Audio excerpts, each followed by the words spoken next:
Sí.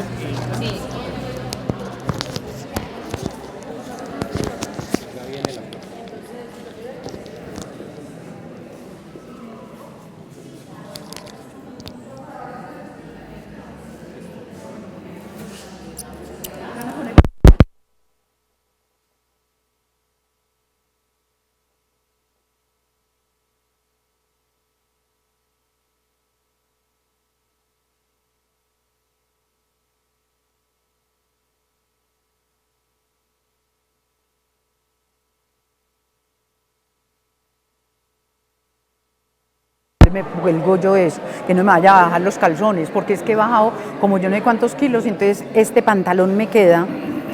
¿Tú las pasas solita? Yo le había perdido a Estela o que alguien me ayudara, no tengo problema. ¿Atrás o qué? No, como donde no me incomode usted ni nada de eso. Ahí puede hacer sí. Eso. Querido, muchas gracias. Cualquiera, Diomedes, no tengo problema, pero para no darle la espalda a la gente.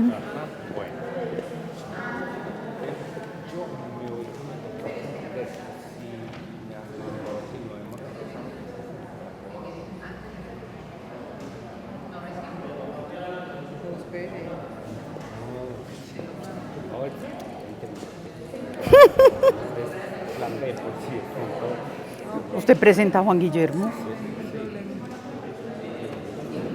Que le vaya bien. Listo, continuamos, por favor. Si hay que hacer modificaciones, sáquele plata de ellos. ¿Dónde pasa de ti esa flechita? ¿Cierto?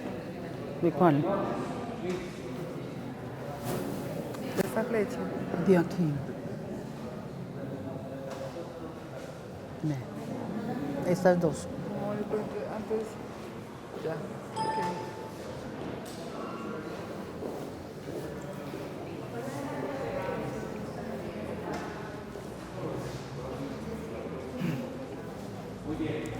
¿Hay que hacer prueba de sonido o no?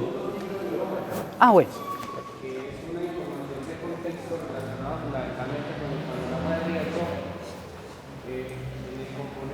Del diplomado va a ser abordado por la profesora Marta Lucía Gallón. La profesora Marta Gallón es magíster en salud pública, es especialista en gerencia y prevención de desastres y es docente del programa de medicina en el Departamento de Medicina Comunitaria de la Universidad Tecnológica de Pereira. Buenos días. Espero que nos vaya muy bien en este primer módulo. ¿Qué pretendemos con esta sesión? Pásamela, por favor. Es presentarles a ustedes una visión general sobre lo que contiene el módulo denominado Panorama del Riesgo. ¿Cuáles son los temas que nosotros vamos a ver? El primer tema es gestión del riesgo, conceptos básicos, definiciones. Es necesario que nos pongamos de acuerdo sobre ciertos términos, porque hay una diversidad de enfoques. El otro es mirar las dinámicas naturales y sociales del riesgo a nivel mundial, latinoamericano y colombiano. Esa es la forma como se desarrolla el panorama del riesgo. Vamos a ver una evolución normativa y actores y la salud pública, la gestión del riesgo y los hospitales seguros, que es el cuarto tema.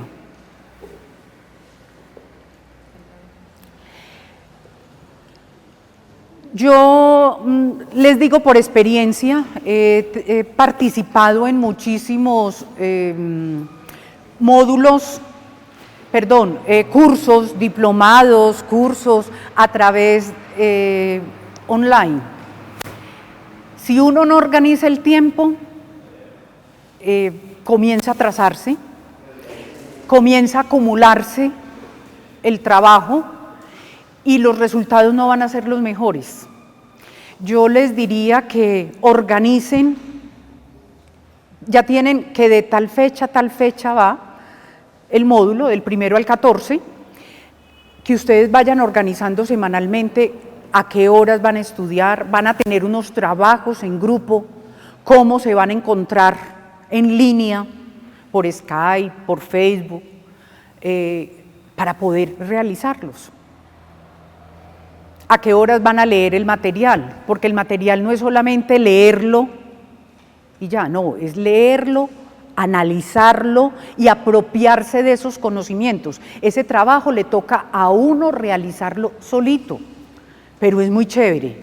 A mí este tipo de cursos, y más cuando hay esta mezcla de práctica y de parte virtual, es muy chévere, son muy buenos, pero exige de uno un nivel alto de responsabilidad. Lo planteo desde la práctica como estudiante que he sido de este tipo de cursos.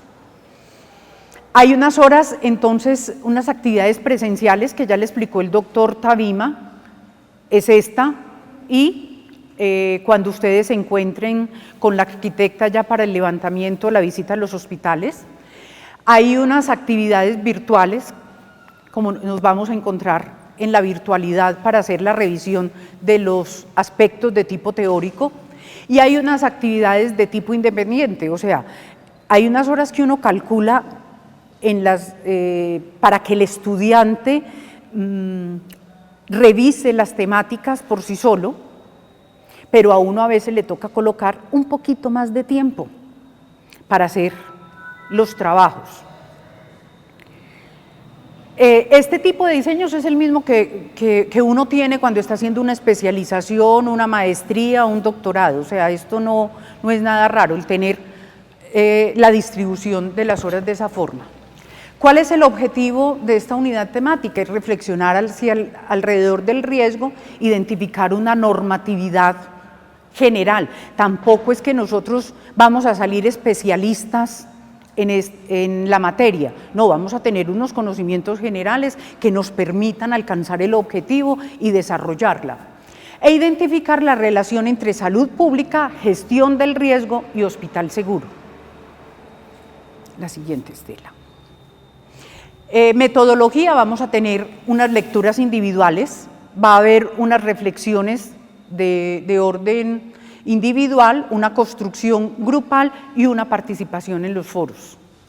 Es decir, yo leo el material, debo responder unas preguntas, unas reflexiones que me solicitan, esas reflexiones yo las comparto con unos grupos porque nos vamos a dividir en grupos, yo debo compartirlas con el grupo y alguien del grupo toma toda la información y produce un escrito y ese es el que se publica.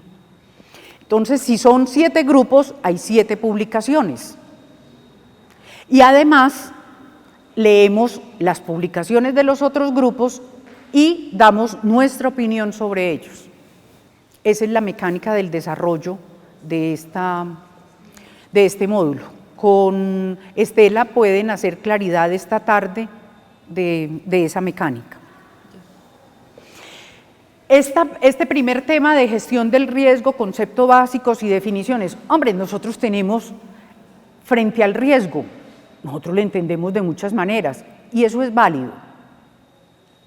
Pero el país, a través de su normatividad, nos va tirando línea cómo la debemos entender. Y por eso tenemos que acercarnos a una serie de definiciones que se han dado, analizarlas y replantear lo que nosotros hemos creído y cambiarla. Porque si no vamos a estar hablando distintos idiomas y no nos vamos a poder entender. Y la posición que uno tenga frente a un tema y yo cómo lo entienda, cómo lo interprete, eso me va a llevar a mí a actuar de una u otra manera. Ejemplo, desastre, riesgo, amenaza, vulnerabilidad, gestión del riesgo.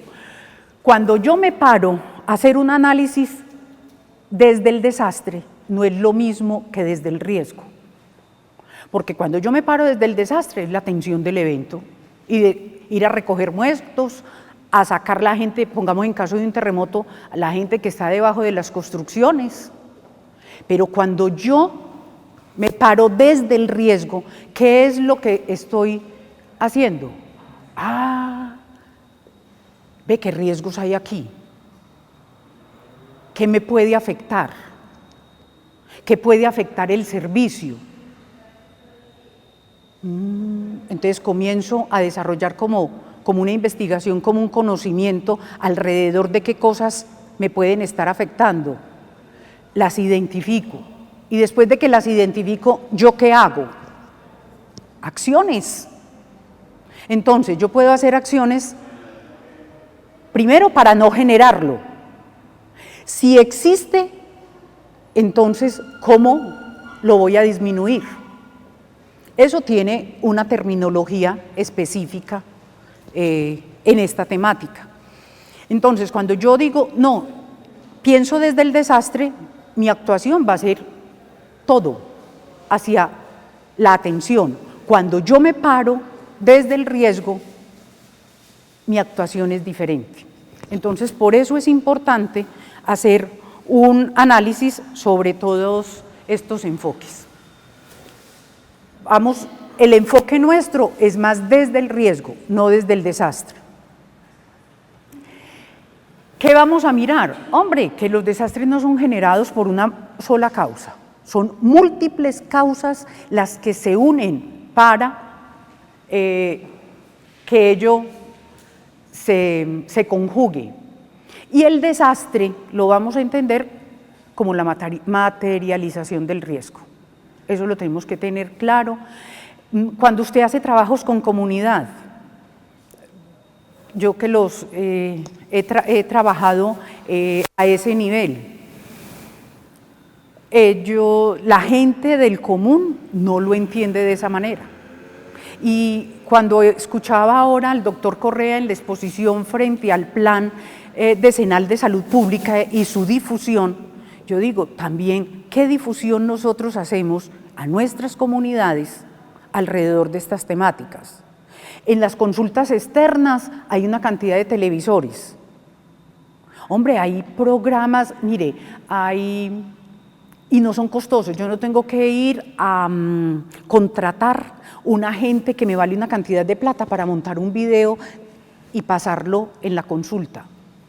A través de YouTube yo puedo hacerlos. Hay muchas herramientas que los ingenieros de sistemas nos pueden ayudar a hacerlo y uno elabora el guión con mensajitos. Se pueden mandar como unos flash en las consultas alrededor de la temática, pero eso es importante hacerlo. El tema 2, entonces, lo enfocamos más hacia las dinámicas naturales y sociales del riesgo a nivel mundial, latinoamericano y colombiano.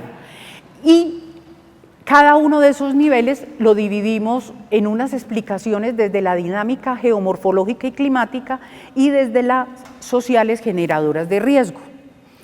Hay unos subtemas que ahí lo miramos. Entonces está cómo se produce el sismo, el impacto de las inundaciones, y en las dinámicas sociales están los aspectos de tipo demográfico, económico, de salud, relacionado con lo que son los riesgos. La tercera es la evaluación normativa y quiénes son los actores. Porque nos guste o no nos guste, nosotros en nuestro país tenemos unas normas, nos dan una serie de definiciones y tenemos que conocerlas para poder hacer nuestro trabajo. Es importante en esta evolución normativa que ha habido un cambio conceptual, o sea, cuando se generan cambios conceptuales acerca de una materia, o sea, ya no es un enfoque de riesgo, de desastre, sino desde la gestión del riesgo, y se materializa desde el punto de vista conceptual, eso se lleva a que se modifiquen las normas y lleva a una reestructuración y organización del Estado.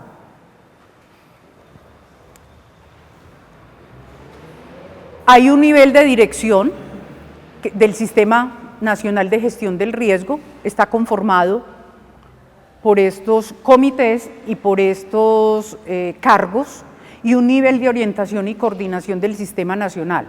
El sector de prestación de servicios de salud, en representación del Ministerio, hace parte de ese Sistema Nacional de Gestión del Riesgo. ¿Qué hace la Unidad Nacional de Gestión del Riesgo? A él le toca coordinar todo sobre este tema. Pero nosotros tenemos unas funciones específicas y cada ministerio tiene unas funciones específicas que debe cumplirlas y la sumatoria de todas esas funciones contribuye al desarrollo de ese Sistema Nacional de Gestión del Riesgo. La Ley 1523 plantea que es responsabilidad de todas las autoridades y de los habitantes del territorio nacional. O sea, a todos nos metió ahí, todos somos responsables. Y el cumplimiento de esa responsabilidad es entidades públicas, privadas y comunitarias desarrollarán y ejecutarán procesos de gestión de riesgo en cuanto al conocimiento, reducción y manejo, según sus competencias y ámbitos de actuación. Entonces, todos tenemos responsabilidad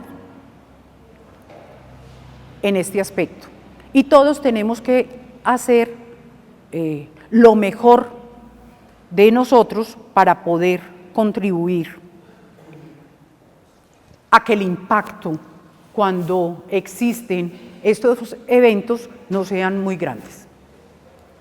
La cuarta unidad de salud pública, la gestión de riesgo y hospitales seguros. Tenemos que entender que la salud pública es una disciplina que se encarga del cuidado de la salud colectiva. Yo de aquí saco un individuo, pero todo lo que le pase a esto me va a afectar el colectivo y el colectivo me afecta el individuo. La salud pública tiene unas funciones esenciales y dentro de las funciones esenciales está la reducción del impacto de las emergencias y desastres.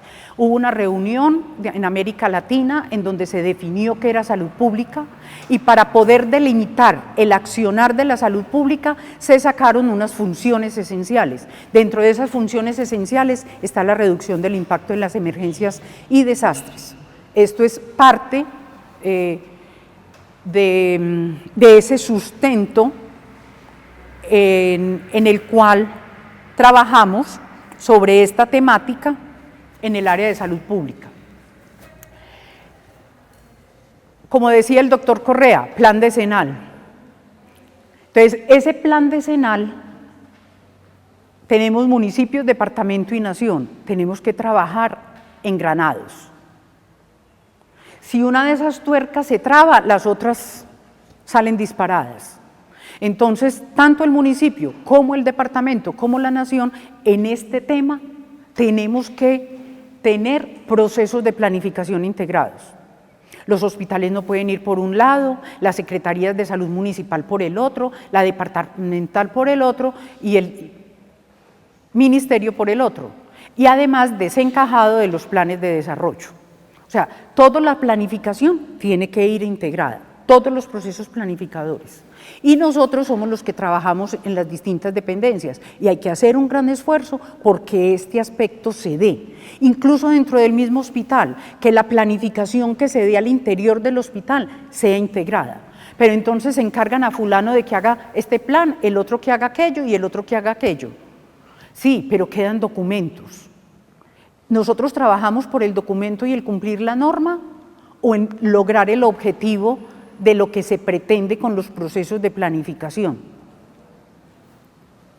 Son preguntas que tenemos que hacernos. Este módulo 1 vale un 20%, el tema 1 tiene un trabajo individual que vale el 10% y un trabajo colectivo el 15%, lo mismo los valores para las distintas temáticas.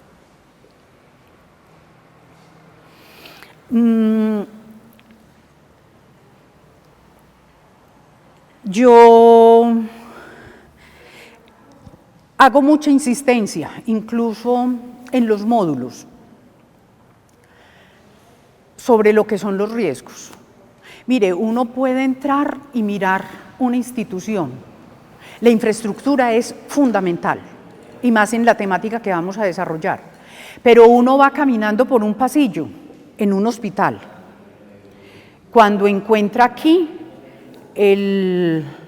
¿cómo se llama eso? Como un depósito en donde echan toda la ropa, porque están cambiando las camas de los pacientes. Y el corredor tiene este espacio de ancho, esta es la anchura. Enseguida está el carrito de paro. Enseguida están unas canecas con los distintos, les estoy diciendo porque eso lo observé en una clínica de acá, de Pereira. Y yo decía, está en un séptimo piso y estaba con mi hijo hospitalizado. Y yo decía, hombre, si tiembla acá, ¿cómo vamos a desocupar todas estas habitaciones? ¿Cómo van a salir las camillas?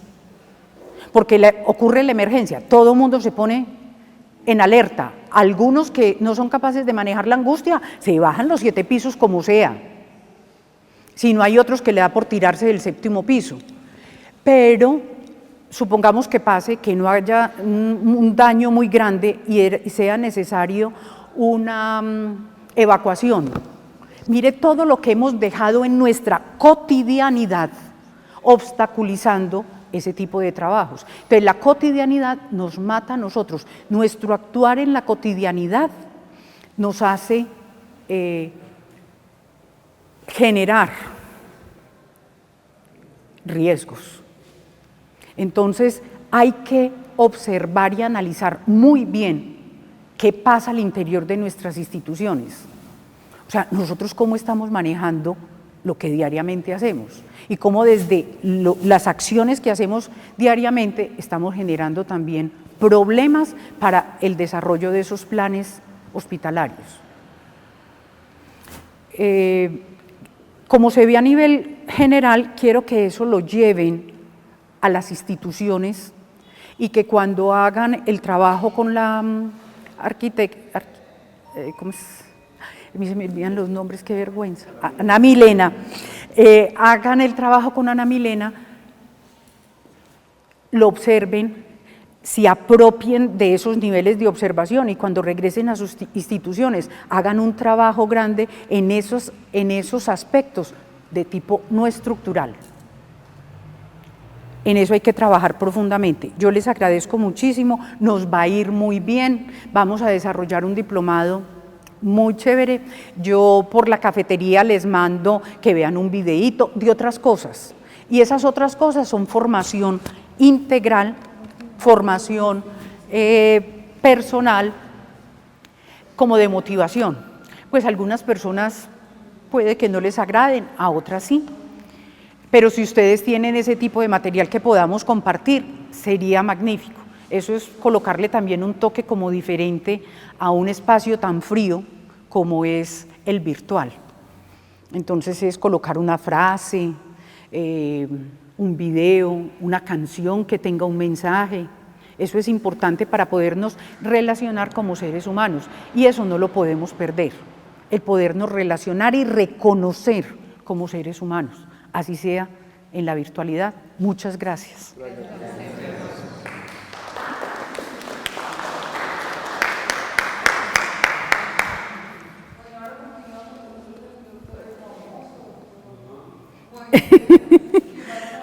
Alias Juangui.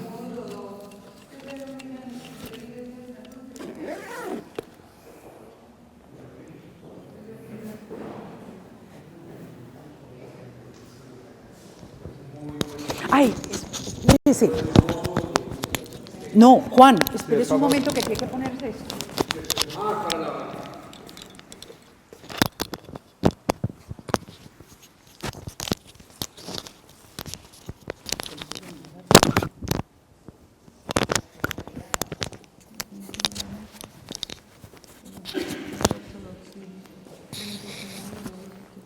Pues para los que están en otros lugares, muy buenos días.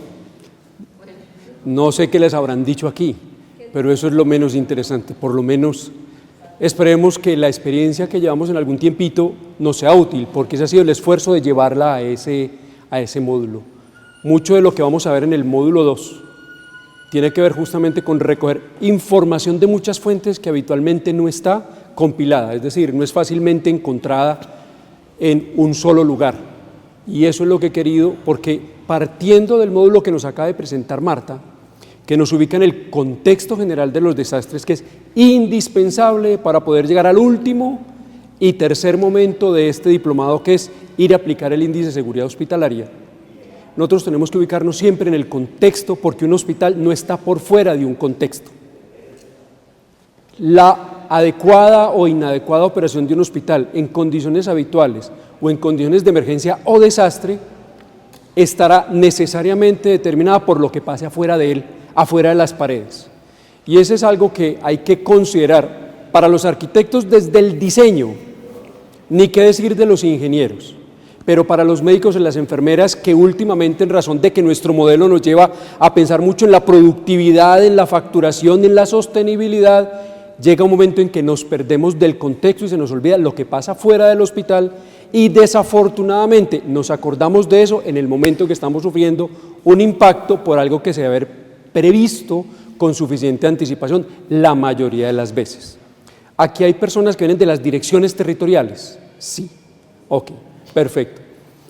Para las direcciones territoriales sí que es bien importante esto. Desafortunadamente uno ve en los últimos 10, 15 años cómo con la rotación del recurso humano, la capacidad instalada que está en la cabeza de las personas se pierde a una velocidad impresionante.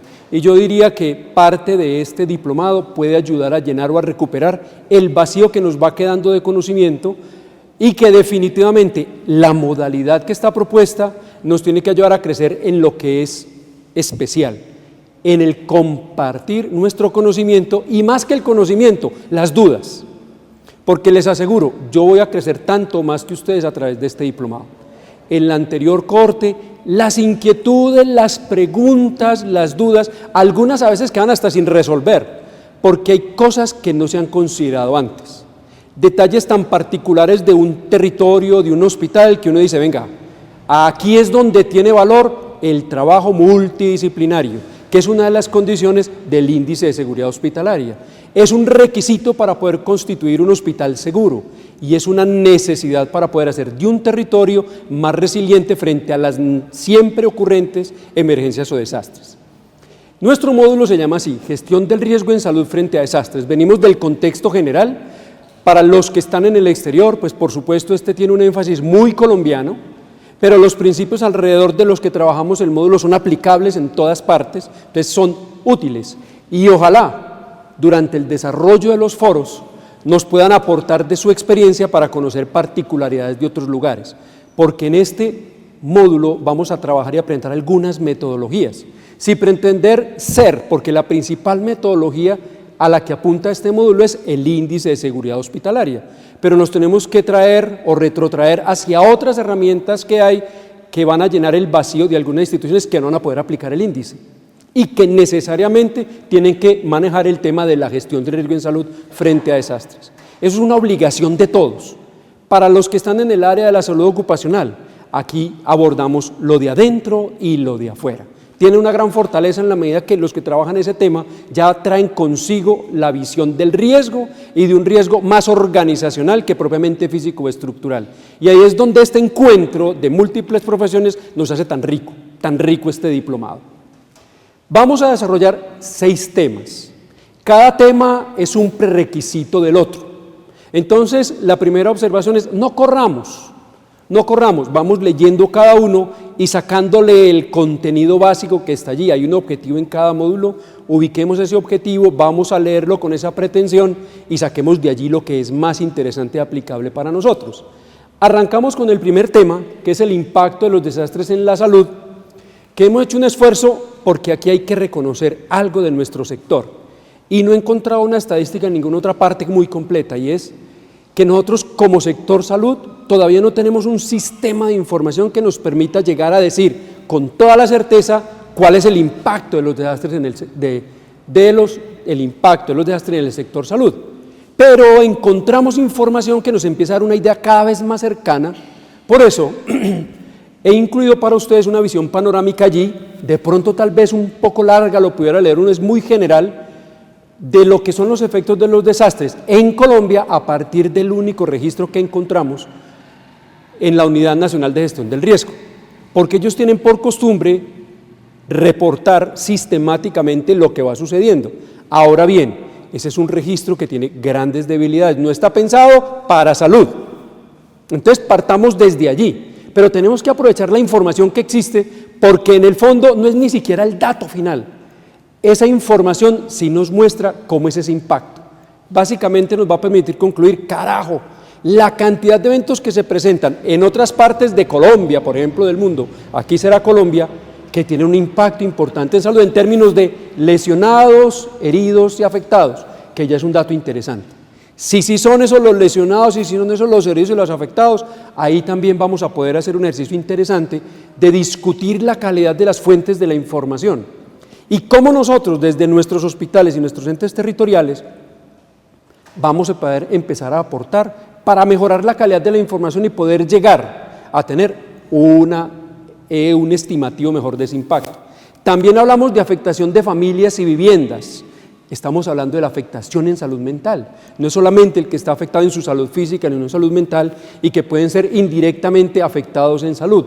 Eso es importante. Las familias y las viviendas, porque es el sitio donde todas las personas se refieren y cuando ustedes tengan oportunidad dentro del material complementario, entrar un poco a profundizar en la guía de atención salud para desastres, van a entender cómo es de importante el área física, mi referente en el territorio, aquello que yo tengo, que he tenido siempre, cómo es de importante para mi salud mental. Cuando a ti se te cae la casa, se te cayó el mundo literalmente y todo entra en crisis y eso es por eso ese dato es tan importante.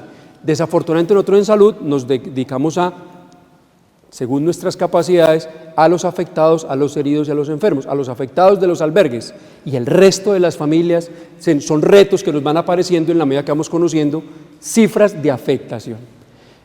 En salud pública, la afectación de los acueductos, alcantarillados, centro de salud, educación y otros comunitarios son claves.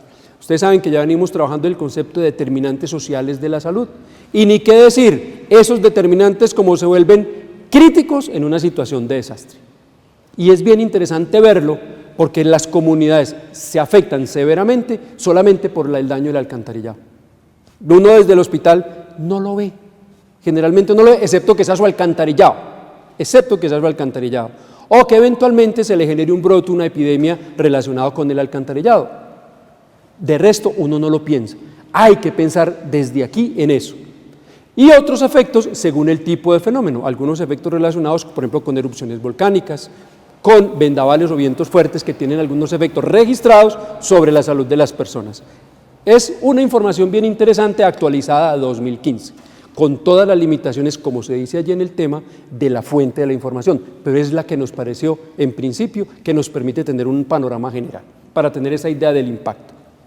Conociendo entonces qué hacen de verdad los desastres en la situación de salud de las personas en nuestro territorio, entonces ya estamos listos para entrar un poco más en conocer cuál es el rol del sector salud en emergencias y desastres. Aquí va a ser bien interesante el tema porque vamos a encontrar diferentes maneras de entenderlo o de abordarlo mejor. Habitualmente en salud hablamos del antes, durante y después. Ahora el Sistema Nacional de Gestión del Riesgo lo habla de procesos que ya en el módulo anterior nos han integrado ese concepto, lo hemos conocido, lo hemos validado y vamos a ver eso cómo pudiera entenderse desde el sector salud.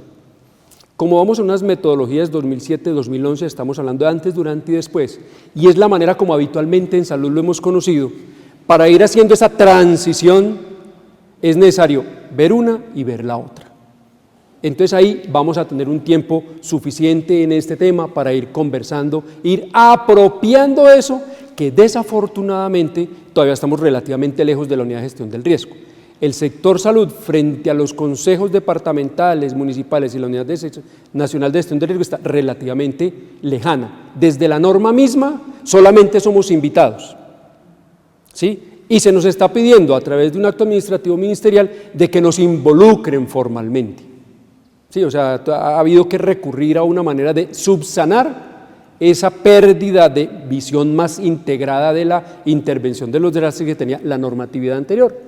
Sin embargo, es importante que conozcamos el uno y el otro para poder interactuar con los otros agentes. Esto es de particular importancia para las personas que de alguna manera, por ejemplo, desde el punto de vista físico, van a gestionar proyectos a nivel de los entes territoriales.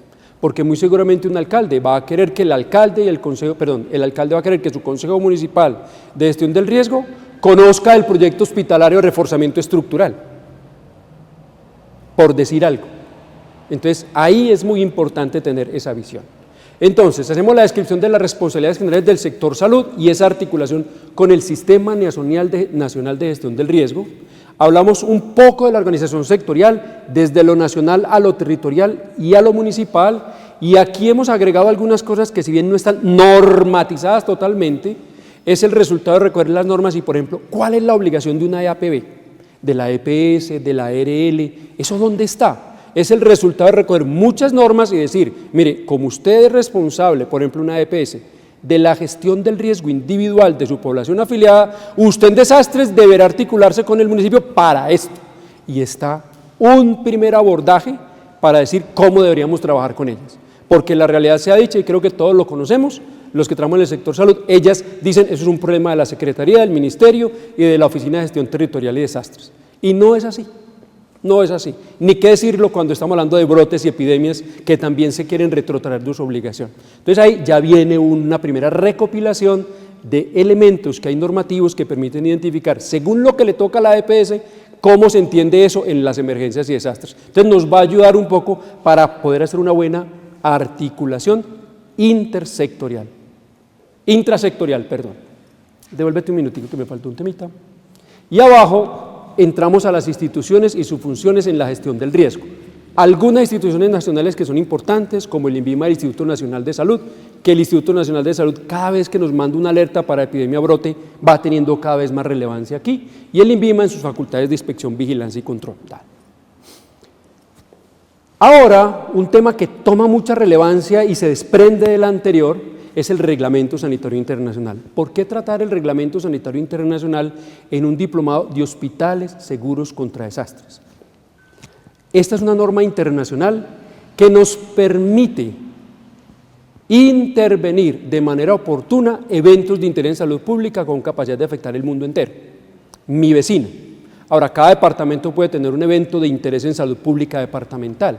Y no son solamente brotes y epidemias, una erupción volcánica de una magnitud significativa que puede afectar 2 países se convierte en un evento de interés en salud pública internacional y entra desde el ámbito del Reglamento Sanitario Internacional. ¿Eso qué implicaciones tiene para un hospital?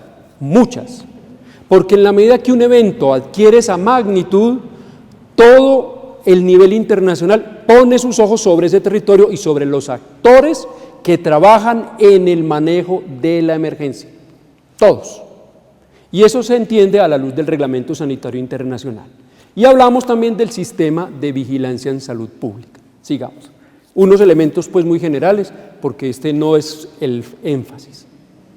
Ya con esos elementos gruesos del contexto del sector salud, entramos a un tema que tal vez es el más grande, es el de planeamiento hospitalario para emergencias y desastres. Aquí vamos a hacerlo desde el enfoque del antes, durante y después, o como lo diríamos, del conocimiento del riesgo y así sucesivamente de los procesos de la gestión del riesgo que nos trae la nueva normatividad. En principio lo estamos haciendo sobre este documento base, que existe, es el que está vigente por ahora, que es el Manual de Planeamiento Hospitalario para Emergencias y Desastres del Ministerio de Salud en su versión del 2011. Hemos agregado algunos elementos adicionales de un proyecto que trae el Ministerio en aras de evolucionar esa versión. De manera tal pues que vamos a tener una visión muy genérica de lo que es un plan hospitalario para emergencias y desastres, básicamente orientado a la respuesta, pero también hablamos de todo el concepto de la valoración del riesgo, y hablaremos de las metodologías que están allí, algunas otras que están planteadas y por supuesto será, como diríamos, el primer aporte para ir luego al índice que viene en la unidad siguiente. Sigue. Y por último, vamos a hacer una revisión muy breve de la evaluación de daños y análisis de necesidades EDAN. Está aquí planteada como se ha venido trabajando habitualmente y como la planteó el Ministerio desde la última ola invernal, también fundamentada en los documentos habituales de la Organización Panamericana de la Salud. No es el propósito que nos volvamos evaluadores de daños, pero la realidad es que ustedes van a ser la primera línea de respuesta en caso de suceder un evento de grandes proporciones que se requiera el apoyo. Entonces es necesario, desde esta perspectiva, tener una idea de lo que es una evaluación de daños y análisis de necesidades. Puede que la metodología cambie un poco, que miremos esto, que no miremos aquello, en cada situación particular, pero los principios de UNEDAN siempre serán aplicables a todas las circunstancias y a todos los tipos de eventos. Bien. ¿Cuáles son las actividades que están previstas y las reglas del juego en nuestro módulo? Cada temita tiene o foros o un trabajo escrito y colectivo que están plantados allí para cada una de las unidades temáticas. En el impacto de los desastres tenemos foro y un trabajo escrito. Ese trabajo que vamos a hacer por grupos, el de impacto se requiere para el del rol del sector salud y así hasta terminar. De manera que al terminar el módulo completico tenemos un documento general sobre una situación hipotética. Ahora bien, si ustedes en particular quieren coger una situación real allá de su territorio, bienvenido sea. Me parecería muy bueno en la medida que enfrentarnos a algunas situaciones reales, pero escoger un solo evento, no vamos a hacer una cosa muy compleja, porque la realidad es que las metodologías exigen tiempos. Aplicar una metodología exige dedicación y estudio. Y si cogemos todo el abordaje de los riesgos de un hospital, por decir algo, o de un territorio, pues eso nos va a llevar mucho tiempo.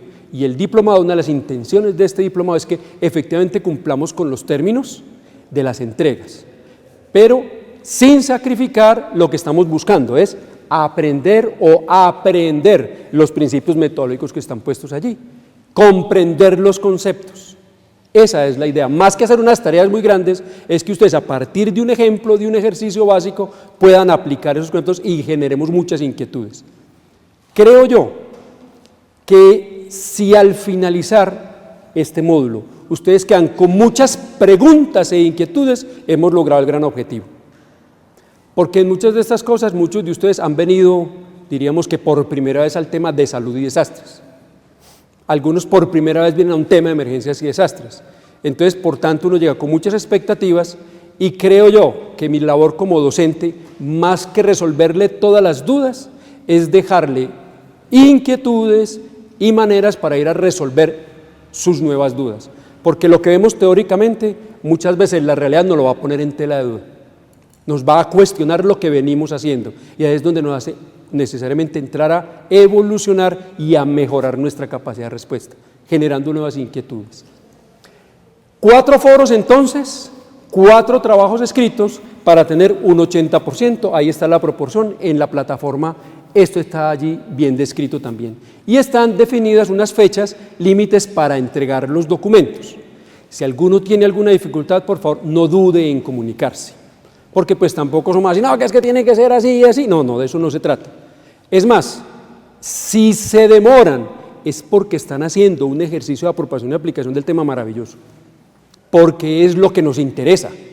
Lo que nos interesa no es que simplemente en un trabajo por presentar y pasar rapidito, sino porque estamos tratando de entender y aplicar lo que estamos viendo en el módulo. Listo, Luz. Ya te pegó.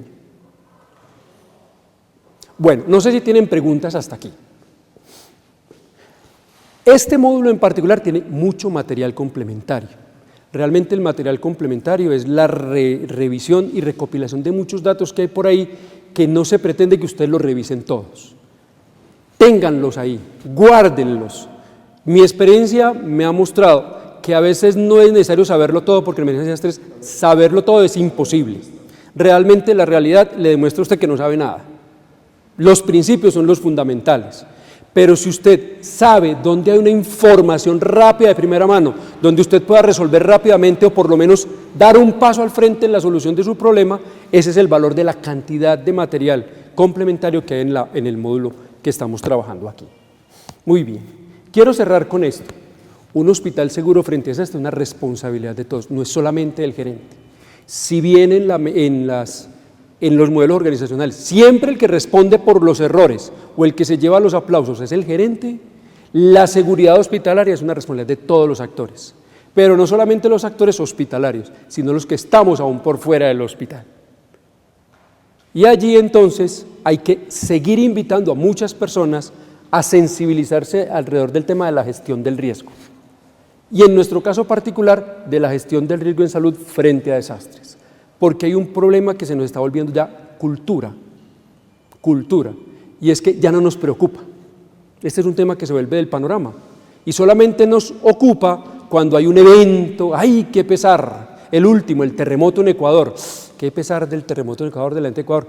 Y aquí pensamos que nos estamos expuestos a terremoto y ya nos pusimos en marcha para reducir nuestro riesgo, para reducir nuestra vulnerabilidad.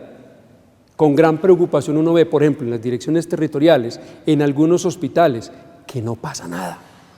No pasa nada, no nos movilizamos, no actuamos para prevenir. Y esa es una de las grandes propuestas del diplomado. Cuando hablamos de hospital seguro, no es respuesta, es justamente lo contrario. Intervenir aquellos elementos que hay en nuestro contexto y en nuestra realidad particular hospitalaria para reducir el impacto que eso pueda tener sobre nosotros. Ahí me faltó comentarles que está el primer punto de Hospital Seguro para Desastres, la Iniciativa Internacional de Hospital Seguro para Desastres. Lo vamos a recorrer, no exhaustivamente, pero vamos a ver en qué consiste esa iniciativa, porque esa iniciativa es la que da lugar al Índice de Seguridad Hospitalaria. Esa es una iniciativa que el Ministerio ya adoptó políticamente a través de una resolución, y eso es lo que dice Plan Decenal. Tal vez de lo más grande que tiene Plan Decenal es hablar de hospitales seguros frente a desastres. Ahí vamos a trabajar también ese tema en uno de los, creo que es el quinto tema de nuestro módulo, y lo vamos a conversar, vamos a discutir, lo vamos a hacer muy académicamente, en la medida en que todos podemos proponer cómo pudiera ser en mi territorio la implementación de un programa de hospital seguro frente a desastres. Bueno, no sé si hay preguntas. Luz Estela. Anita.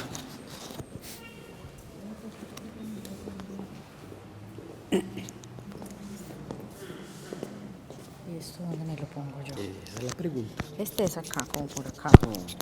Y esa otra Voy a tocar tenerla en la manita. en la manita. La falta de bolsillo. Bueno, ayuda para los nervios. Nos va a presentar el panorama general del módulo 3, denominado el hospital en la gestión del riesgo. Aquí en este módulo es donde vamos a poner en juego todo lo de los dos anteriores. Ah, no, sí, ahí atrás es más fácil. Porque esto me hace falta la mano. Sí, tranquilo.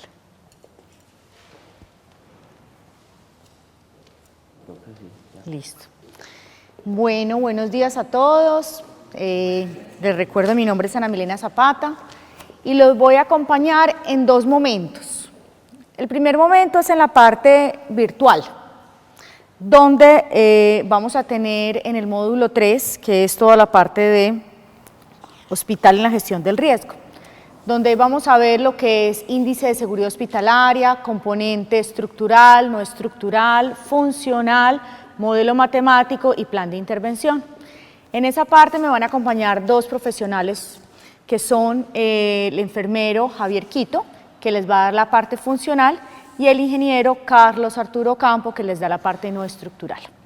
Si ustedes se fijan en los porcentajes que va a tener el curso, nos dice que del 100%, el 60% es teórico y el 40% es el práctico. Y de ese 60% teórico, yo voy a estar en el 35%. Entonces, mejor dicho, yo soy la profe que los va a poner a estudiar y a trabajar, como se dice el caso, porque me estoy comiendo todo el porcentaje, ¿sí? En todo lo que son la parte de las evaluaciones. Continuemos. Dale. Esta foto me encanta.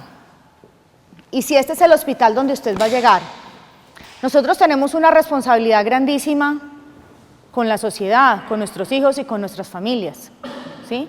Porque nosotros no podemos ver la red hospitalaria como un lugar ajeno a donde nunca vamos a ir. Ah, no, que eso se construya como sea porque igual yo allá no voy a llegar, ¿sí? Yo creo que en todas las etapas de nuestra vida, cuando nacimos, ¿a dónde nacimos? ¿Sí?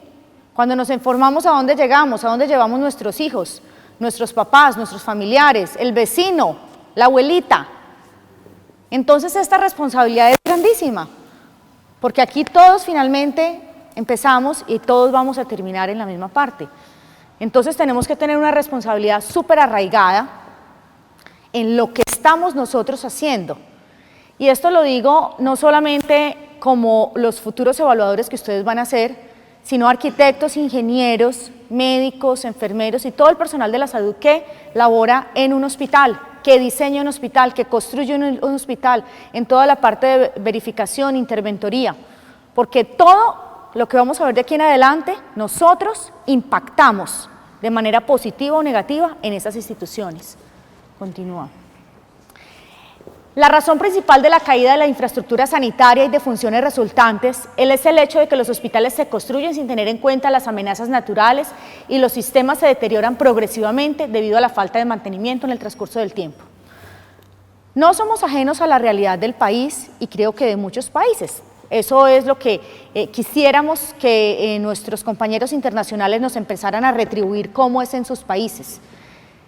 A nosotros nos pueden entregar un hospital hoy recién construido. ¿Cómo son las inversiones en los planes de mantenimiento hospitalario? Cada vez son menos y cada vez buscamos qué le puedo quitar al plan de mantenimiento hospitalario para eso, para lo otro, para acá. Y entonces son infraestructuras que todo requiere mantenimiento. Es como nosotros. Si yo no voy al odontólogo cada 6 meses, ¿qué me pasa con mis dientes? Se me acaban. Si yo no voy al médico a un control, un chequeito siquiera cada año, ¿qué pasa? ¿Sí? Colesterol, glicemia, todo ese mundo de cosas se me empiezan a afectar. Con la infraestructura física es lo mismo. Entonces yo creo que si nosotros no vamos al gabinete dental del Tegua que no estudió, ¿por qué yo tengo que dejar que mi infraestructura hospitalaria se me acabe porque contrato o malos materiales o mala calidad o simplemente porque no le hago el mantenimiento? ¿Cierto? Entonces son fundamentales. Tengo que conocer el entorno. Siguiente. Esta gráfica me encanta. La probabilidad de daños y la capacidad de respuesta están determinadas por la actividad humana. Entonces tenemos una figurita donde tenemos una montaña y una casita, se tala la montaña, cae un aguacero, se fueron las casitas y nos preguntamos qué hicimos mal, por qué Dios me ha castigado, esto es un desastre natural. No, de natural no tiene absolutamente nada, nosotros lo generamos. Nosotros tenemos condiciones naturales que tenemos que tener una capacidad de respuesta, pero el desastre lo estamos generando nosotros. Nosotros estamos generando todos los desastres naturales por no tener una conciencia de las afectaciones que nosotros podemos hacer. Continúa. Pásamela toda porque eso está con... Entonces, el efecto, dale. El efecto depende de lo preparados que estemos. A mayor preparación, menos daños. Y la diferencia entre la capacidad de respuesta es lo que nos va a dar si es una emergencia o es un desastre. Emergencia, sabemos, es cuando estamos nosotros capacitados y con nuestros propios recursos damos solvencia a esa emergencia. ¿Cuándo se nos vuelve un desastre? Cuando ya no somos capaces, ¿sí? Cuando ya nosotros no podemos hacer eso. Y eso realmente está determinado por la capacidad humana. ¿Qué tenemos que hacer? Pensar, saber actuar, saber tomar unas decisiones acertadas para que logremos tener hospitales seguros dentro de nuestras comunidades. ¿Qué hacemos? Y entonces, aquí es la pregunta, ¿qué hacemos? Tenemos un instrumento, nos lo da la OPS, formulario para evaluación de hospitales seguros. Pero para hacer estos formularios, ¿qué tenemos que estar? Capacitados, tenemos que saber cómo se diligencias, porque nosotros no podemos tener unas evaluaciones sin conocimiento, porque las decisiones que surjan después de una evaluación de estas pueden ser nocivas para un hospital, pueden ser subestimadas o sobreestimadas si no tenemos el conocimiento claro y la preparación para poder hacer estas evaluaciones. ¿Qué es un hospital seguro? Yo pienso que a medida que hemos oído pues a todos nuestros colegas, otros profesores, hemos visto ¿qué es un hospital seguro? Es una institución que permanece accesible y funcionando en su máxima capacidad, en la misma estructura, inmediatamente después de un desastre natural. De nada nos sirve que nosotros tengamos una institución y que nos diga, bueno, ¿y qué? ¿Cómo le fue en el terremoto? No, mira, súper bien, el edificio no se nos cayó, el edificio siguió en pie, pero nos quedamos sin energía, nos quedamos sin agua, ¿sí? Gases medicinales no tuvimos, ¿podemos seguir funcionando? No. El peor panorama, no, se nos cayó, ahí sí no tenemos nada.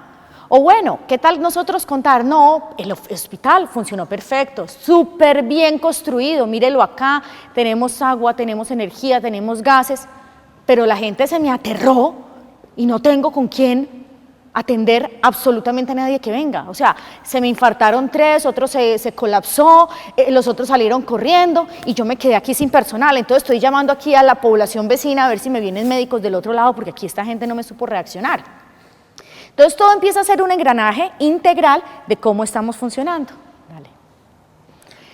Nosotros tenemos 3 niveles de protección. Si quieres las pasas todas, que ahí me llega al final. 3 niveles de protección. El primero, el fundamental, proteger la vida. Nosotros tenemos que proteger la vida y no solamente de los pacientes, sino del personal médico, de los visitantes, de los ocupantes, de los que trabajan allí. Todo el personal de la institución tiene que poder solventar lo que vaya a pasar. Aquí, por ejemplo, si nosotros estamos en este salón y hay un evento sísmico, lo que sea, todos nosotros somos los que tenemos que estar protegidos. No primero salen los profesores, después salen los estudiantes, primero salgan los que vinieron en avión cerquita, después los que vinieron en bus. No, todos salimos parejos, ¿sí? Y todos tenemos que preservar nuestra integridad. Segundo, proteger la inversión, equipamiento e instalaciones. Aquí les retomo cuando el doctor Correa empezó a hablar del terremoto de Armenia y las inversiones. Les contaba, llevamos 20 años terminando apenas reforzamiento del Hospital San Juan de Dios. Uno de los centros de salud que se nos cayó, porque se nos cayeron 12, lo pudimos reconstruir hace 2 años. 2 años. El terremoto fue en el 99. Fue el último centro de salud que nos quedó por reconstruir. ¿Cuántos años estuvimos tratando de casi vendiendo empanadas para poder recuperar un centro de salud? ¿Sí? Un centro de salud que la inversión eran 600 millones de pesos. O sea, no estamos hablando de una gran inversión. La inversión pública no es tan fácil. Entonces, por eso tenemos que proteger inversión, equipamiento. Por último, proteger la función del establecimiento. Les repito, de nada nos sirve que no se nos caiga, que todo siga funcionando en la parte estructural y no estructural, pero que yo no pueda funcionar simplemente porque mi gente, mi público, mi personal médico y asistencial colapsó porque no supo atender una emergencia. Continúa. Entonces, ¿qué tenemos? ¿Qué es el índice de seguridad hospitalaria? Es una lista de verificación que contiene unos puntos a evaluar. ¿Cuáles son esos puntos a evaluar? Ubicación, la parte del componente estructural, componente no estructural y la parte funcional. ¿Todo para qué? Para que tengamos medidas de prevención y mitigación. Eso nos permite, ¿qué? Contar con una estimación general, una mirada global de lo que es un panorama actual. Eso es una fotografía de lo que hoy es el hospital. Hoy el hospital tengo esto y nos da parámetros para tomar decisiones. Continúa. La seguridad estructural. Dentro de ese 100% que nos da la evaluación, el 50% lo tenemos en el componente estructural. ¿Qué es el componente estructural? Es lo que mantiene el pie del edificio. Entonces, ¿qué tenemos allí? Columnas, vigas, placas de entrepiso, ¿sí? Los cimientos, eso es lo que nos da la parte estructural. La parte no estructural corresponde al 30% y tenemos 6 puntos que evaluamos. Los servicios básicos, líneas vitales, equipos inmobiliario, equipo médico industrial, cómputo y comunicaciones, elementos arquitectónicos, puertas, ventanas, mobiliario, techos, cubiertas, cielos rasos. La parte no estructural, ¿por qué es tan importante?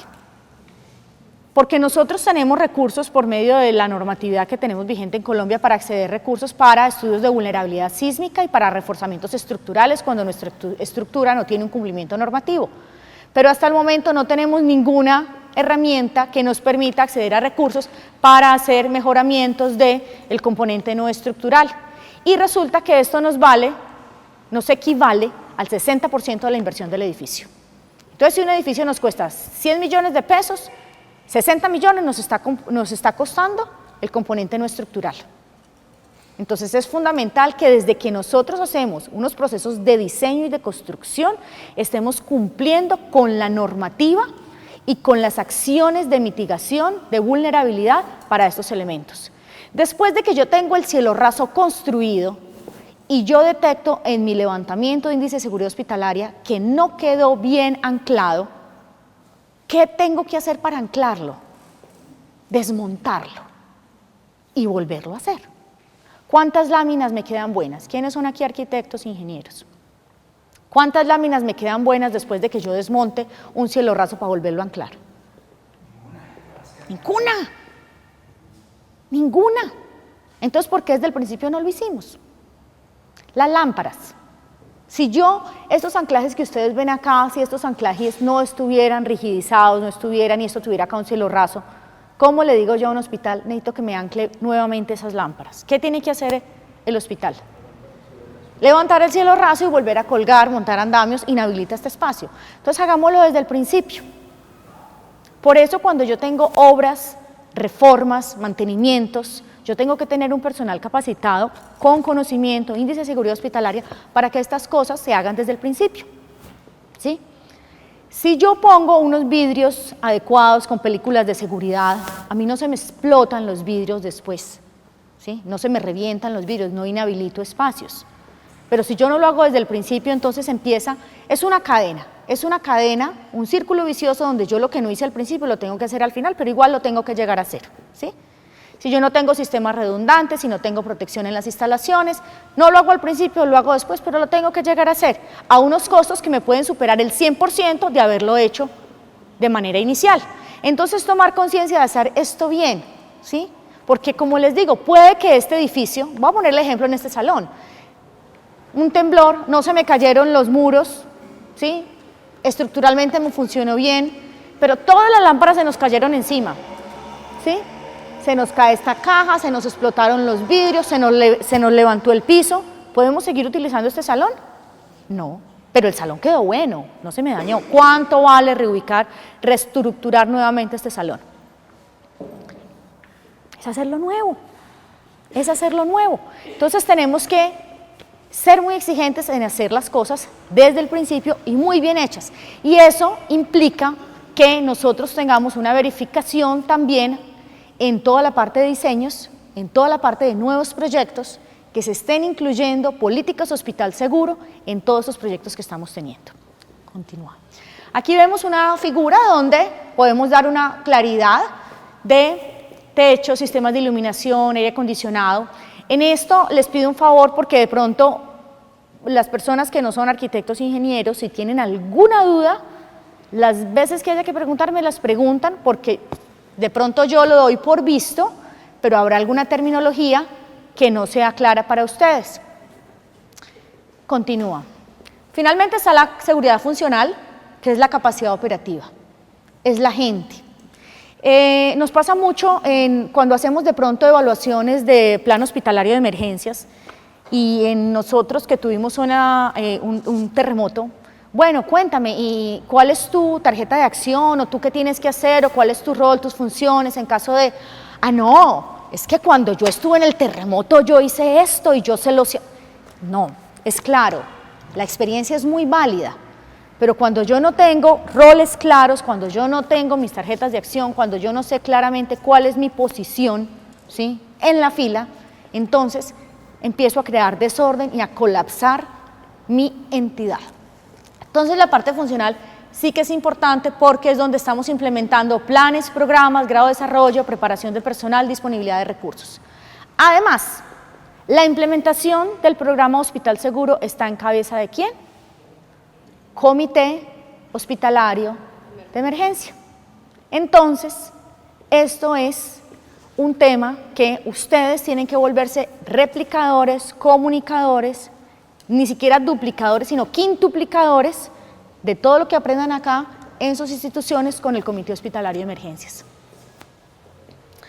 Finalmente, se hace una calificación donde el hospital se califica en A, B o C, de acuerdo a lo que nos dé el modelo matemático, y allí nos dice que tenemos que tener unas medidas urgentes al inmediato plazo, al corto plazo o al largo plazo.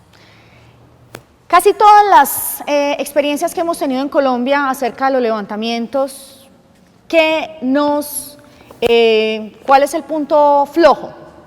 Plan de mantenimiento hospitalario.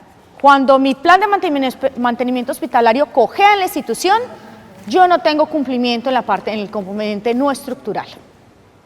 Cuando nosotros nos apoyamos 100% en la ARL y no hacemos actividades por cuenta propia en nuestras instituciones, sino que le delegamos a la ARL que nos haga el cumplimiento de todo lo que es el Comité Hospitalario de Emergencias, el plan Hospitalario de Emergencias, volvemos a fallar.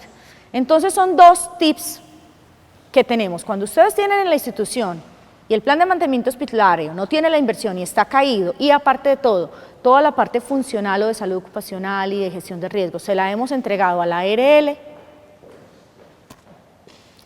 estamos crucificados. Continúan.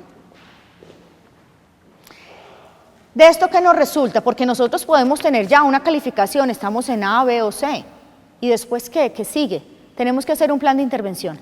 Estos planes de intervención se ubican con acciones que se hacen al corto, mediano y largo plazo.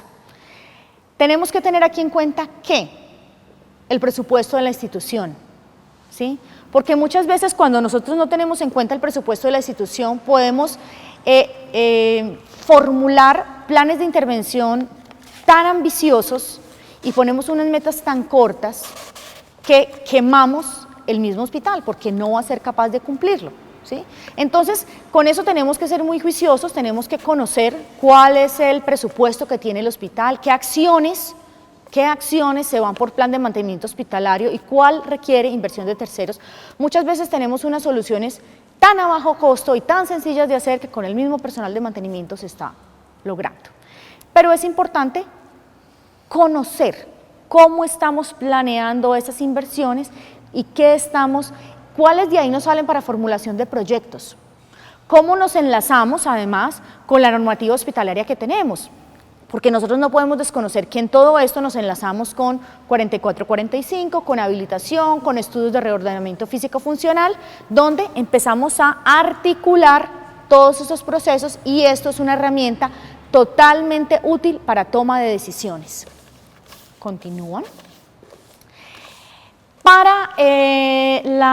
Tenemos cuando estemos haciendo ya la evaluación, entonces tenemos que tener unos insumos, esto lo vamos a ver mucho más focalizado durante el desarrollo virtual, sin embargo, tenemos que tener la guía de evaluador de hospitales seguros, la zona del mapa donde se encuentra el establecimiento de salud. Ustedes tienen que conocer dónde se encuentra ubicado el establecimiento. Un establecimiento ubicado en Armenia no está expuesto a las mismas condiciones de riesgo al que esté en Cartagena, ¿sí? Entonces tenemos que conocer ese emplazamiento, porque cada hospital tiene una población, un entorno, capacidad de respuesta, factores demográficos, cualquier cantidad de situaciones que le van a dar una respuesta totalmente diferente de uno hacia el otro. Mapas de amenazas naturales, planos del establecimiento de salud evaluado. Tenemos una ventaja, nuestras instituciones tienen que tener planos, tienen que tener catastro físico, tiene que haber planoteca. Si no tenemos eso, ya el hospital empezó a puntuar para abajo.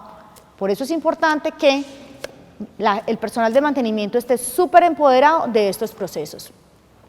Tenemos formulario de información general, los formularios de lista de verificación, libreta de notas, lapicero, lápiz, radio, teléfono celular, el WhatsApp perfecto, un directorio de actores claves involucrados en el proceso, linterna. ¿Por qué linterna? Porque nos tenemos que subir al cuarto de máquinas, meternos al tanque de reserva, entrar a los cuartos de depósitos, entrar a las bodegas que no se sabe qué hay allá adentro y con qué me voy a encontrar, ¿sí?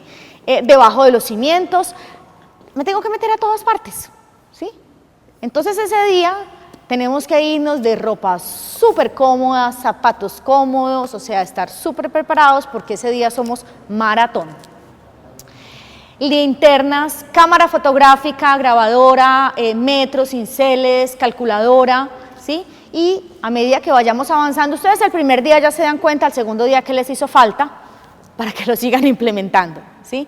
Pero entre más cómodos se vayan a hacer estos recorridos cuando estemos haciendo la evaluación, es más fácil para todos. Continúa. Sí, señor. Esta frase me encanta. Si piensas que eres demasiado pequeño para marcar la diferencia, intenta dormir con un mosquito en la habitación. ¿Por qué es importante esto? Porque muchas veces nosotros pensamos, pero es que ahorita yo llego a mi institución y pues nada, es que allá no me van a poner cuidado, es que allá no hay plata, es que no, es que yo no. Si nosotros mismos no empezamos, no lo vamos a lograr. Por último, esto ya no es una vocación de Hospital Seguro, sino que es totalmente una pasión, uno se vuelve súper empoderado en el tema. Yo respiro Hospital Seguro y esto trasciende a todos los ámbitos donde estoy, porque uno empieza a traspolar, bueno, en mi casa, ¿qué puedo hacer? Sí, y esto es contagioso. Entonces, espero poderles transmitir un poquito esta súper energía que es Hospital Seguro, que esto se les vuelva a ustedes que vibran con el tema. Y cualquier duda en todo este proceso del módulo 3 virtual o de la parte práctica, estoy a su disposición. Como le digo, hay dos profesionales colegas que están, les van a dar el acompañamiento. Sin embargo, si alguna duda con ellos no se puede resolver, con muchísimo gusto me extienden la consulta y miramos cómo canalizamos. La metodología de las evaluaciones es la misma de lo que los otros profes ya les contaron. Va a haber unos talleres, hay unas evaluaciones, hay un examen final, hay unos tiempos de respuesta. Aquí hay temas que se vuelven, digamos, muy técnicos, como es la parte estructural y la parte no estructural, para los que no están en el campo de la construcción, y para los que están en el campo de arquitectura e ingeniería, el tema funcional a veces queda uno como tambaleando. Entonces entendemos que haya criterios diferentes, nos consultan cualquier duda que tengan, porque la idea es que todos quedemos pues con las puntas afiladas para poder hacer acá la práctica. ¿Tienen alguna duda, alguna pregunta? Está perfecto. Claro que me gusta cuando preguntan más. Muchas gracias.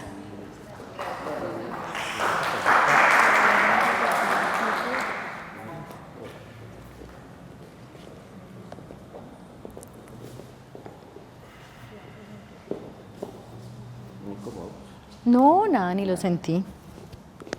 Muchas gracias. No, usted muy amable.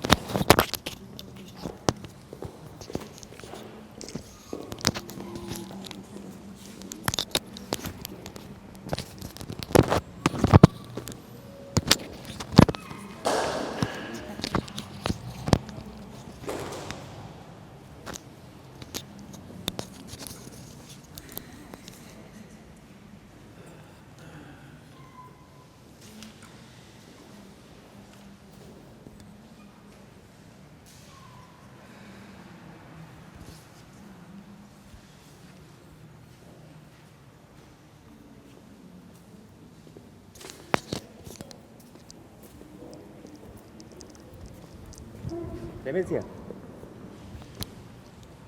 Demencia.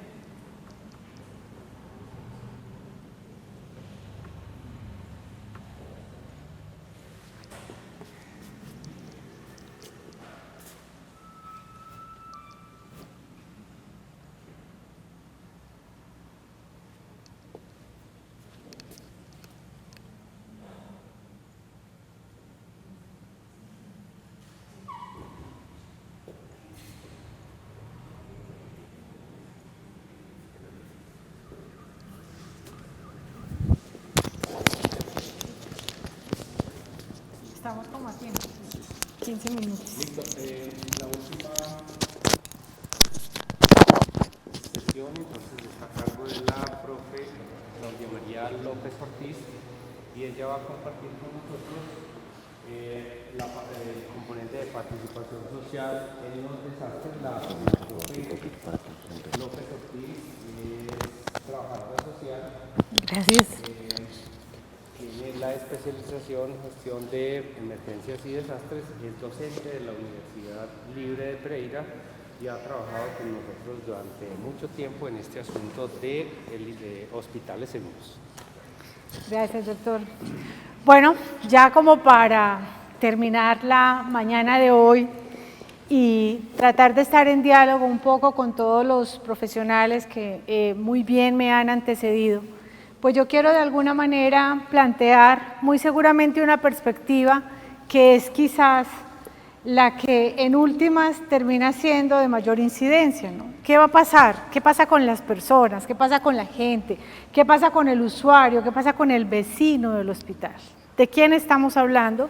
Y también plantearlo en un contexto que intenta sumar a lo que ustedes ya han planteado hoy, específicamente el Plan Decenal de Salud Pública y su desarrollo inminente y necesario, la aplicación de los nuevos sistemas de seguridad y salud en el trabajo que deben de empezar el próximo enero de 2017. Y creemos que todo esto necesariamente va a poner en diálogo este trabajo en hospitales. Teniendo en cuenta y considerando que específicamente, si nosotros hablamos, y ya no voy a entrar en ello porque lo han trabajado muy bien mis compañeros anteriormente, nosotros venimos de un modelo de explicación de los desastres eminentemente físico y estructural, ¿cierto? Recordábamos que esto era un asunto de meteorología, de clima, de expertos en algunas disciplinas, para lo que muchos ni nos interesábamos ni teníamos opción de participación. Esto es entre los años 60, 80, muy seguramente y con ocasión de todo lo que ocurre justamente en Latinoamérica y Centroamérica relacionado con desastres naturales o con procesos naturales y procesos antrópicos, esto es el tema de la guerra, que no se puede desvincular también de este diálogo, pues aparece una nueva perspectiva que nos habla de un afrontamiento en las poblaciones diferencial. Y diferencial de acuerdo precisamente a sus posibilidades, capacidades, ubicación y diferentes condiciones. Para estar entrando hoy entonces en unos modelos integrados basados en la corresponsabilidad, en la intersectorialidad y muy seguramente en una necesidad de resignificar la educación para y con quién vayamos a trabajar el tema de las emergencias y los desastres. En este caso y en el contexto específicamente de Colombia, entonces tendrán que entrar en diálogo los enfoques, específicamente los enfoques relacionados con el enfoque de género, los enfoques diferenciales y también los enfoques poblacionales. Bueno, también tenemos de manifiesto y no lo podemos desconocer que venimos entonces reconociendo que los diferentes desastres ocurren en relación directa con las poblaciones y que específicamente esos impactos en el año 2000 empezamos a ver que eran diferenciales y que todas las personas salían de ellos o los afrontaban de acuerdo a la participación que hubieran tenido y de acuerdo también a las posibilidades de recuperación propias. En el año 2005, ya en estudios específicamente de Naciones Unidas, las vulnerabilidades se empiezan también a analizar en relación directa con la interacción que tienen estos grupos con los programas, con los proyectos y obviamente con la estructura y la política que tienen los estados. Entonces, esto para poner en conversación que ya no es un tema natural, no es un tema individual, sino que además de ser natural, antrópico, individual y colectivo, también requiere de una visión eminentemente pública y estructurada. Para entrar ahorita entonces con otro concepto quizás con el que ustedes van a tener que conversar en todo su ejercicio y es el concepto relacionado con las vulnerabilidades en relación a los enfoques. El enfoque de género ya se ha empezado a trabajar en otros países, en México específicamente, en Centroamérica, especialmente para mirar qué tanto la capacidad y el trabajo de las mujeres en las familias, de las mujeres en los territorios, de las mujeres en las organizaciones, pues empieza a mostrar que en la medida en que haya mayor información y mayor coherencia, pues obviamente la posibilidad de afectación va a ser menor. Para el caso específico de Colombia, bueno, esta teoría es 2010, está trabajándose actualmente por Naciones Unidas y por Unión Europea, y específicamente para el caso colombiano, que es como lo que también queremos aproximarnos en este ejercicio, pues mantener vigente que el concepto no solamente es de género, que es obligante, sino que es étnico, que es de derechos y que son todos los demás, poniendo una condición que quiero sentir de manifiesto, doctor Tabino. Nosotros tenemos ahora la responsabilidad en este momento de actuar en un sistema que tiene grandes dificultades, ¿cierto? En unidades y estructuras que tienen grandes dificultades, no solo las que ha mencionado la profesora Ana Milena en todo su componente estructural y no estructural, sino que yo quiero que tengamos en cuenta lo que tiene que ver también con la accesibilidad al servicio. Y en este tema de accesibilidad a los servicios, muy seguramente tenemos que comprender también la importancia, y es lo que quiero poner en diálogo con ustedes, de una perspectiva que ha sido usada por la ingeniería en su momento, por las ciencias sociales en los años 80, que nos hemos dado quizás el atrevimiento de pensar que los afrontamientos que tienen las comunidades pues pueden ser de alguna manera superados cuando tenemos la resiliencia como una posibilidad para ello. Esto en materia de específicamente poderle hacer frente a los eventos, por muy adversos que sean, de manera individual y de manera colectiva. Pero yo quisiera entonces poner en consideración que esta concepción ubica a esos actores con un papel eminentemente activo y protagónico. Si hemos pensado que este trabajo va a estar en responsabilidad inmediata con los comités de gestión del riesgo locales, con los comités de los hospitales, con los comités de los municipios y que va a estar en diálogo también con los sistemas de seguridad y salud en el trabajo, pues muy tendríamos que ponernos a pensar cómo vamos a trabajar con todos los grupos de interés que hacen parte, obviamente, en la resolución de la emergencia o en la misma atención de esto, y son precisamente los sujetos, especialmente la población, los usuarios, y yo creo que ahorita Ana Milena también lo planteó, los colaboradores, porque yo creo que este no puede ser un tema de expertos, ¿cómo lo vamos a entender con las otras dimensiones de la organización? Bueno, ¿a qué le vamos a apostar, cierto? Ya dependerá también del contexto en el que cada quien vaya a trabajar.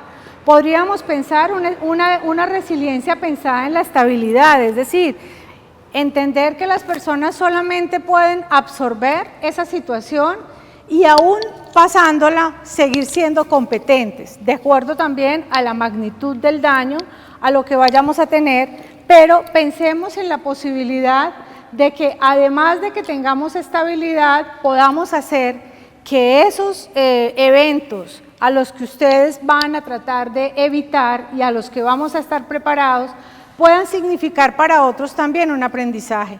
Y en la medida en que en este momento reconozcamos riesgos, también podamos pensar en que ellos puedan significar en las personas de una manera proactiva y hacia el aprendizaje.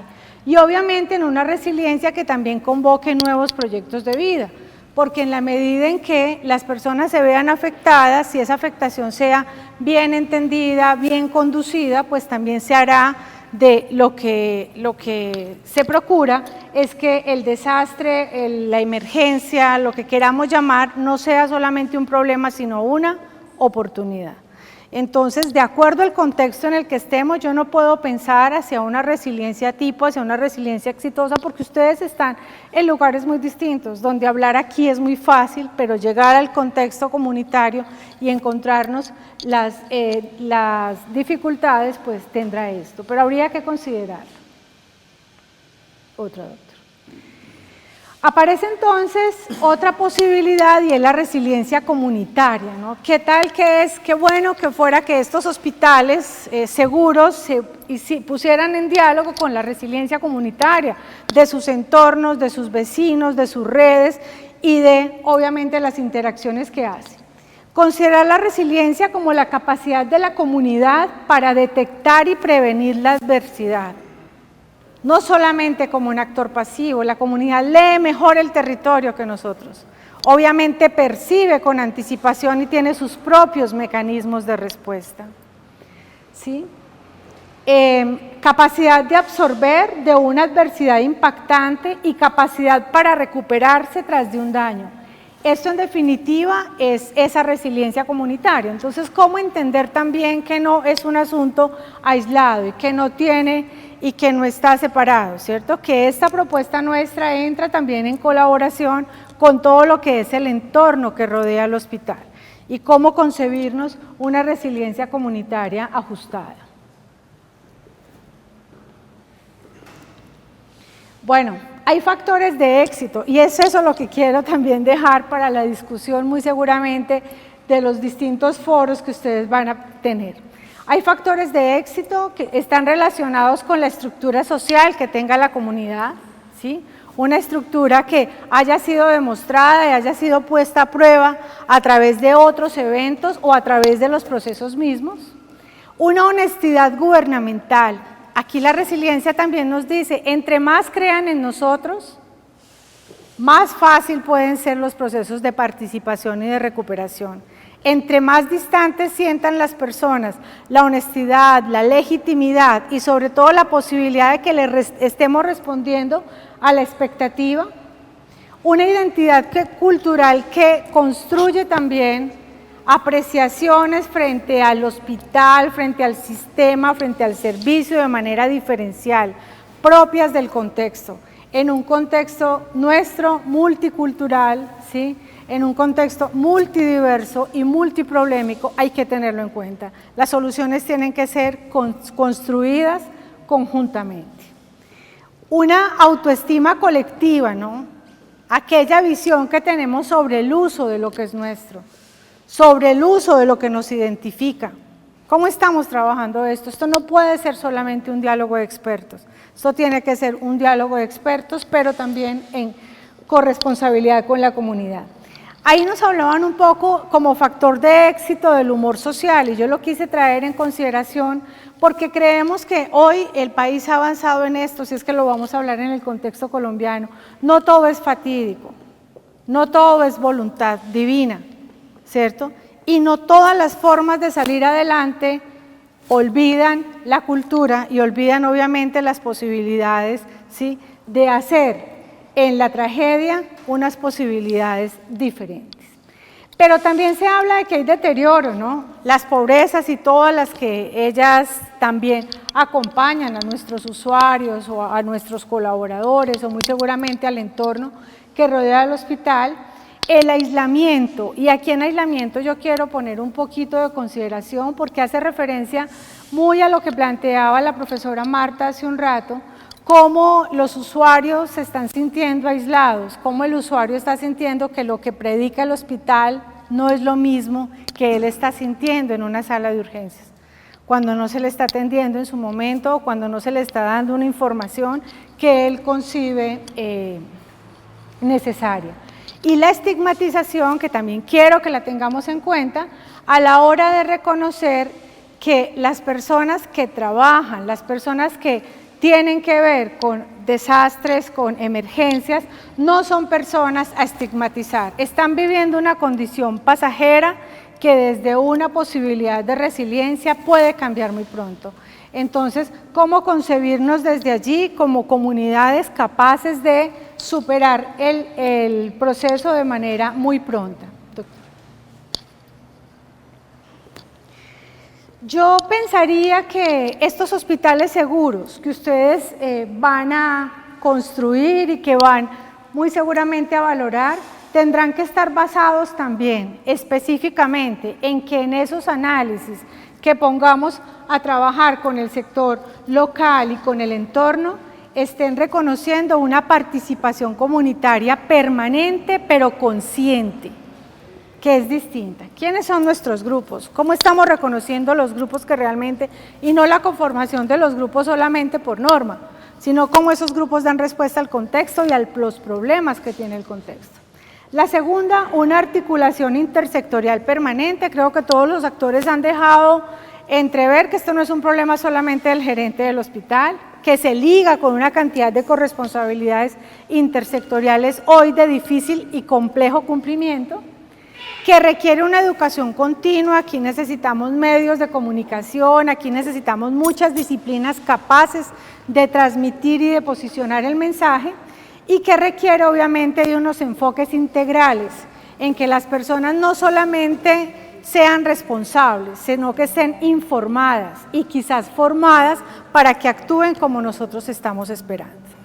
Entonces, yo quiero dejar en discusión realmente esta perspectiva, el pensarnos que la resiliencia es un tema que nos convoca, el que el tema de la participación social es necesario. Ustedes no podrán tener la validez de un documento si cuando es leído y trabajado con otros actores no se ven en él, y que invito a que aquí los usuarios tengan papel en algún momento, las comunidades cerca de los hospitales, los contextos y los entornos. Era como esa reflexión la que les quería compartir. Listo. Bueno, doctor.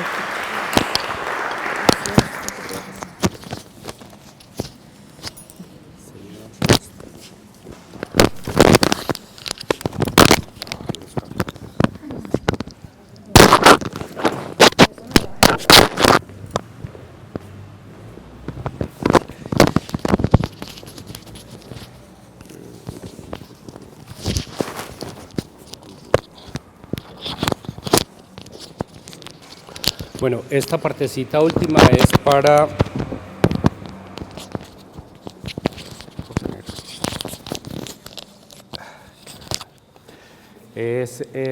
despedir oficialmente a los compañeros que están conectados por el streaming.